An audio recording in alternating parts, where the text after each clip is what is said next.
Ayan. Good afternoon, everyone. Ayan, again, we are the drama group. And before we start, or before we continue our presentation, let us first have a recall of the previous discussions we had the last time that we're together. Teacher Anne. So, good afternoon, everyone. I'm going to review all of you sa kung ano yung na-discuss last meeting. So, yung na-discuss natin last meeting is all about the definition of creative drama. What is creative drama? Yung history ng creative drama, yung theories of creative drama, and the role of drama in early childhood development, and developing the social and emotional through creative drama, and how early childhood development develop different skills in creative drama. So, sa mga na-discuss natin last meeting, we are already aware and we are already mindful enough to know the importance of creative drama in integrating in early childhood education. Dito natin nalalaman na ang creative drama sa early childhood education ay nakakapag-foster siya ng emotional awareness sa mga bata, makakapag-foster siya ng socialization skills sa mga bata when it comes to role-playing, group peers and group presentation when integrating creative drama, and the importance of the theories and philosophers that supports the integration of creative drama in early childhood development. Now we are continuing our discussion for today. So, good afternoon, everyone. So, we will discuss about the role of teachers in drama education. So, ano nga ba ang mga role ng mga teachers? Okay. So, teachers as observer and facilitators. So, teachers appreciated children's play and took on roles like observer, questioner, instructor, and material provider, usually staying in the background rather than actively or implicitly joining in. So, teacher, according ito kay Debbie et al. 2018.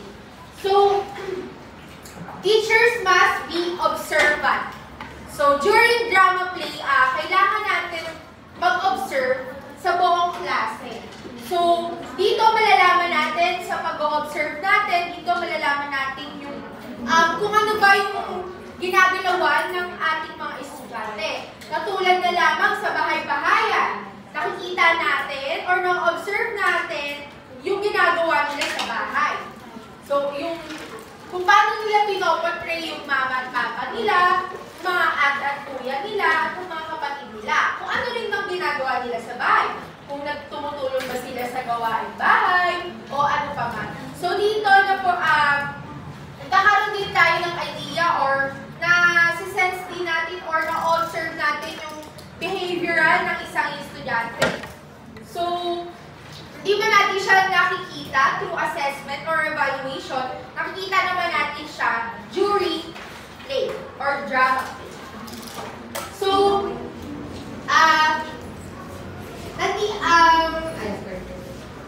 teachers ask questioner.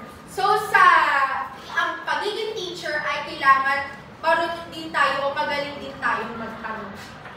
So, dito sa pagtatanong natin, nagkakaroon tayo ng conversation with a student. Marami tayong nalalaman sa kanila during their play kung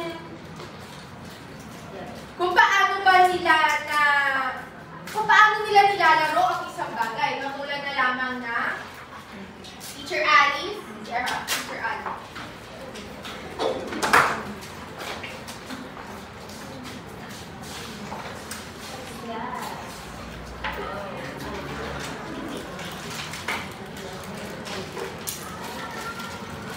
Okay, for example, during Dr. Play Pretend. So, makikita nyo may mga materials, no? Yan. So, nagpre-pretend sila. So, ikaw na teacher, ikaw ay mag-ano ng conversation sa student. Magsisimula ng conversation sa student. So, pwede pa sila tanongin na, anong ginagawa mo sa kanya? Anong sakit niya?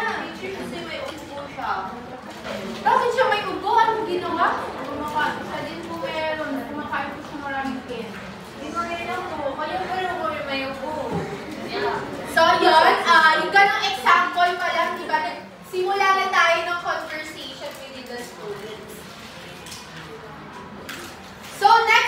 teachers as instructor. So, dito sa instructor, during, dito ulit sa example natin, no, yung Dr. Prevalent. So, pwede tanongin ni Teacher Ali sa akin na, Teacher, paano mo gamitin to? Teacher, paano mo gamitin to? Di ba para po sa mga doktor? Yung gano'n, no? So, ayan, teachers as instructor, pwede nating turuan yung bata kung paano nga gamitin yung ganung bagay. Hindi rin nila alam kung ano yung tawag doon sa bagay na yun or sa hinawakan nilang gamit. Katulad na sa doktor, alam ba nila ang stethoscope? Hindi naman, diba? So, dito, pwede nating turuan sila kung saan nga ba ginagamit ang stethoscope. But, age appropriate natin sila ituturo. Hindi naman natin pwedeng, na, ay, ito, tinuturo to sa vital, yung ganang bagay. So, hindi sila age appropriate, diba? Kailangan ituro natin sila na, ito ay tinuturo kung ay i-check ni doctor kung maayos ba ang pagiging mo, mga ganang bagay. So, at ang tibok ng puso mo, or heart pulse mo. So, anong tunog ng heart pulse? So, mga ganang eksena na pagtuturo natin bilang isang instructor. So, the last is material provider. Katulad na lamang dito mga tinalang gamit. So, importante talaga sa isang classroom ay may drama play station or drama play. May nakatagang place sa classroom na may drama play talaga. So, itong mga material provider na to, nagkakaroon yung student ng kaalaman kung ano nga ba ang ginagamit during doctor play. So, kung ano rin yung nakikita nila sa hospital. So, dito, sa laruang stethoscope na ito, nakikita din nila ito sa mga tunay na doctors. So, next is subject positioning. So, what is subject positioning? Describe the child and adult as subjects in play. So, sila yung subject. Katulad na lang ng ginawa ng example kanina, sila Teacher Ali at si Teacher Sidney ay mga students, or sila ang si Teacher Ali ay isang doctor, dahil si Teacher Sidney ay isang patient. So dito, nagkakaroon ng subject or kung ano yung mga role nila during the play. So ayan, katulad na kanina, si Teacher Ali, doctor, at si Teacher Sidney, patient. So next is positioning. Identifies how the child and adult relate to the play and each other. So dito, kung paano nila nilalaro ang isang play. So meron tayong two types of position. So the up position and under position. So si teacher, pwede ka rin maging up and under position. Pag sinabi natin up position, ito o yung lead role. So dito, halimbawa sa restaurant play scenario, magtatanong ako sa inyo, kailangan sagutin nyo. Okay po. Okay. Magtatanong ako, sabihin ko, ay tara, gumawa tayo ng menu. Ano kaya ang masarap na pagkain na pwede natin ilagay sa menu?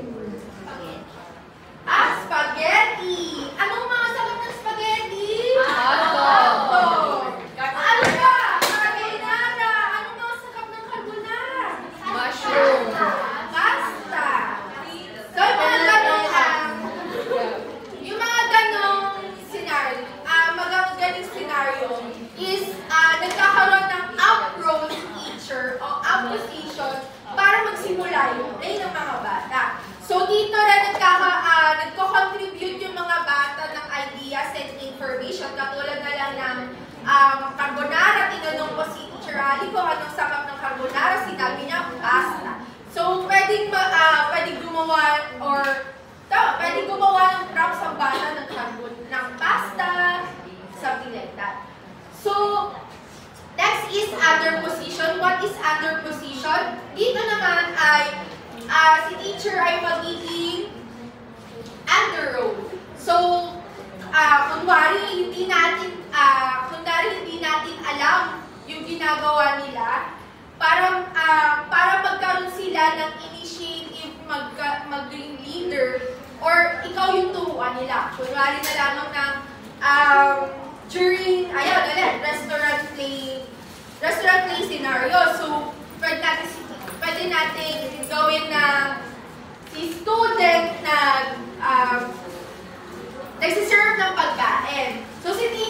sasabihin, Mama, I don't know how to serve food. How can I do that? So doon pa lang si student pwede na yung turuan na nagkaroon siya ng independence na magkaroon ng initiative na turuan ka sa kaalaman niya. So, teacher, ganito po kung paano mag-serve ng food. Tatanungin niyo po yung order ni ganito and something like that. So, dito naman tayo sa teachers as guides and co-participants. An alternative approach used in drama pedagogy includes the teacher as an active participant. So, sa drama rin, is kailangan si teacher ay nagpa-participant din. Dahil dito nakukuha ng bata na ay may attention pala si teacher sa ginagawa ko. So, di ba, karamihan sa bata, mga papansin. Yung ano yan? Di ba? Like, teacher, tignan mo, teacher, may gawa po akong ano. Sabi like that. So, ikaw, tara, maglalaro tayo ng ano. Kunwari ako yung patient, ikaw yung doctor. So, something like that. Parang, kinukuha mo or pinapansin mo yung pagpapapansin nila. And then, lang yung success. So, next is the teacher acts as guide in the drama. So, pag sinabi natin guide, dito na yung tinatawag natin teacher in role. So, dito nagkakaroon na yung bata ng, dito nagkakaroon si teacher ng paano nila i-shape yung kwento ng bata. Kwento sa bata.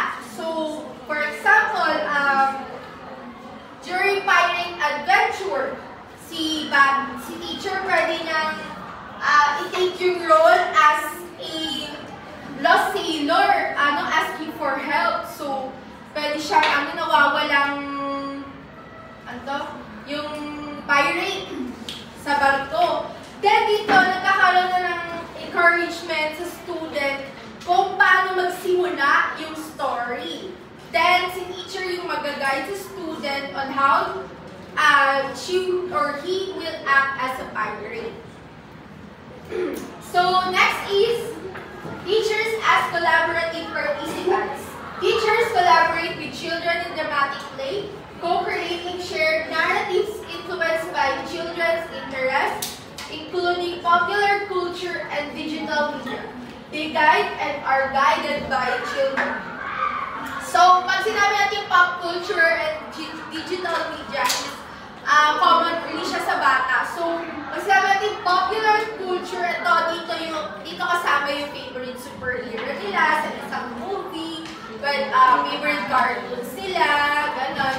And then yung digital media naman, ayun, yung pag-portray nila sa isang cartoon, like si Tom and Jerry, pinaportray nila as nag-aaway, naghahabulan. Kasi yun yung nakikita nila sa television, sa internet, and so on. So, for example, dito sa collaborative participants, if yung student nag-act siya ng favorite superhero niya sa movie, pwede tanongin yung teacher na, wow, si Gagapoy ka pala! Anong gagawin natin sa mga kalaban natin? So, doon pa lang nagkakaroon na si student on how she or he will portray Gagaboy. So, ayan. Dito rin nagkakaroon si teacher ng collaborative participant, pwede si teacher maging kalaban. Something like that. So, pwede siya maging kalaban kapag may imagination yung student ng mga gun, ng pag Spider-Man siya, ganyan lang.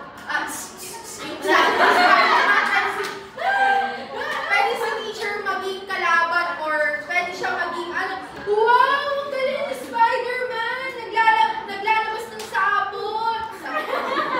So, ayan. Thank you guys. Next is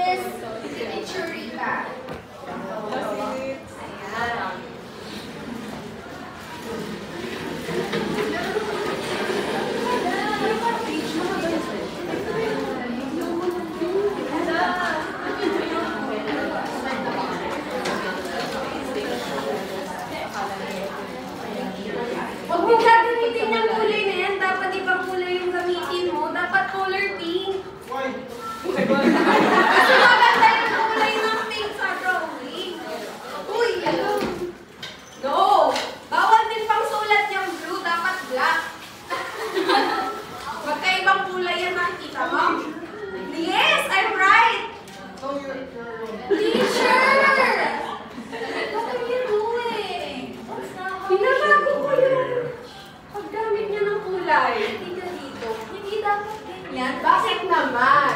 Ganito kasi yun.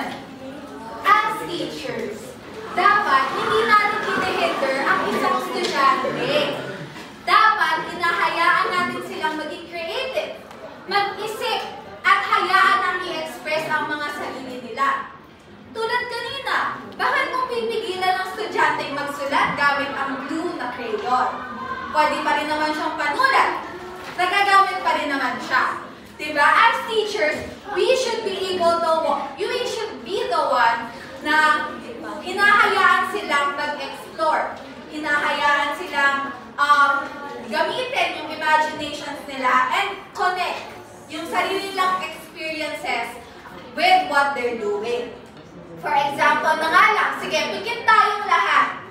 Pikit tayong lahat. Wala yung kita, diba?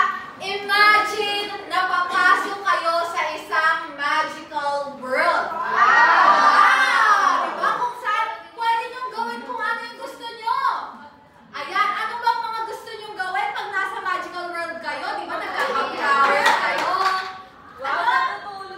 Ay, natutulog ng mahimbing. Sumasakay sa unicorn. Ayan, tama. Buksan na natin ang mga natin. Ayan, di ba? Hinahayaan natin, okay, quiet po. Hinahayaan natin yung mga sarili natin na mag-explore, na mag-imagine, na gamitin kung ano yung mga nakatago sa utak natin na creativity. And as teachers, dapat hinahayaan din natin yung mga estudyante natin na gawin yun. Ayun. Now, di ba sinasabi ko sa inyo na ano kayong mga anong kayang gagawin nyo pag pumasok kayo sa magical world? Now, these types of question, natutulungan natin yung mga estudyante natin through asking questions sa kung paano sila mag-iisip critically, kung ano yung possible nilang gawin. Ayan. Through this, nasa scaffold natin or nag-guide natin yung imagination nila sa kung ano pa yung possible nilang maisip or magawa creatively. Hindi natin nililimitahan sa kung ano lang yung naiisip nila. Hinahayaan natin silang to go beyond or to go outside of their boxes. Ayun, as teachers, dapat hindi natin, tulad nga sinabi ko kanina, hindi natin hinihinder, hindi natin nililimit, hindi pwedeng, no, that's wrong, no, you should not be doing that, no, that's not right. Hindi tayo pwedeng nag-no. Dahil as teachers, ayan, isa din sa role natin as teachers is that we are improvisers. Paano kapag nag-roleplay kayo na, nag-fishing kami, alright, you see that big fish, tas biglang naging zombie yung estudyante mo. Oh, di ba magiging zombie ka din? Di ba? Hindi ka dapat nag-know sa kung ano yung ginagawa ng estudyante. Sa teatro kasi may tinatawag kaming accept the scene or accept the situation. Kung saan, pag may nangyaring hindi sinasadya or out of the script, sumusunod pa rin tayo or gumagawa tayo ng way para makuha ulit yung nangyayari or yung ina-act out. Dapat thinking tayo. Dapat continuous din yung pag-iisip natin as teachers sa kung paano natin masasabayan yung isang estudyante sa pagiging creative nila. Lastly, ayan, dual role players tayo. Hindi lang naman tayo teachers na sunod lang ng sunod. Dapat gina-guide pa rin natin sila while letting them be creative. Dapat, as teachers, nakikihalubilo tayo sa kanila, di ba? Gaya ng sinabi ni Teacher Kate kanina, dapat collaborative participants tayo, pero at the same time, minimake sure natin na natututo pa rin sila and on the right path sila of learning.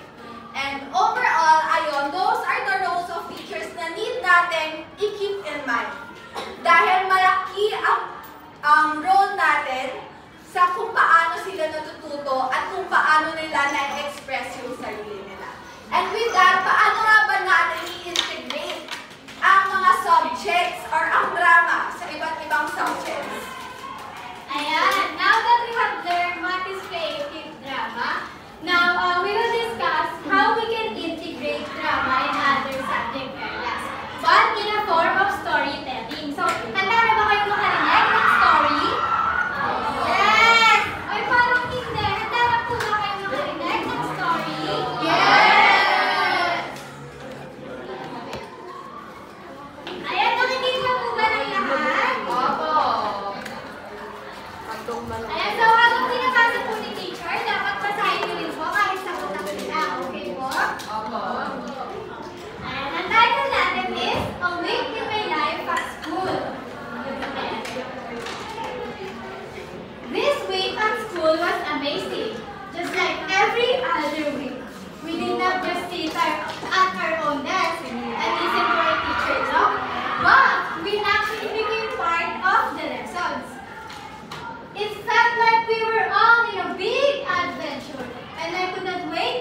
restaurant, and I learned a lot about what happens inside the restaurant and how to properly communicate with the customers. So class, nakakasunod pa po ba ang lahat sa story natin? Yes! Anong subject na po yung pinag-uusapan natin? Very good, English na. So, in this week also, we did some poetry recitation. Mrs. Cruz, my English teacher, read us poems about pronouns like I, she, and he. But we didn't just read them. We acted them out. When we said I, we pointed to ourselves. Can you point to yourselves when we say I? I. Very good. And when we said he, we pointed to our boy classmates. Can we point to our boy classmates? He. Nakikinig po ba mga boy classmates? Can you point to yourselves? What pronouns are you? Hello? Okay. And when we said she, we pointed to all the girls in the class, including me. So can we point girls to ourselves? She. And I said, proudly standing tall. Then in Filipino class, we learned about Filipino culture such as bayanihan and pagmamano. My Filipino teacher, Miss Faith, said, today we're going to pretend to live a house together. She gave us a big blanket and we all worked together to try to lift it. It was really heavy, but when we all helped, we managed. It made me feel like we could do anything if we worked as a team.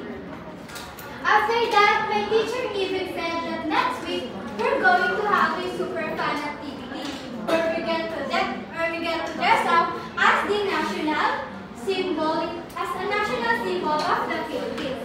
I couldn't believe it at first, but then she explained more and I got even more excited.